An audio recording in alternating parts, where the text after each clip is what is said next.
Images are what make your email sparkle.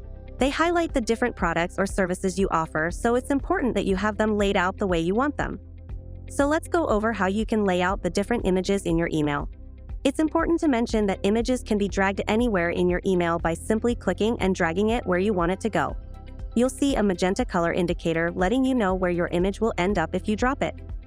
That being said, if you want two images side by side, the easiest way to do this is to click and drag in the two-column block here, and then drag your images onto the placeholders. As for the text below your images, you can either use it as captions or delete it. If you want text to wrap around your image, simply click and drag your image to the left or right corner of your text box. You'll see a faint magenta square indicating that when you drop your image here, the text will wrap around it accordingly. Now let's say you want an image between two paragraphs of text. To do this, put the first paragraph in its own text block, drag in an image block, and then put the second paragraph in its own block below. You can't put an image directly inside a text block, so if you want to do something like that, use numerous blocks to create the look you're going for. And that's how you can lay out your images with Constant Contact.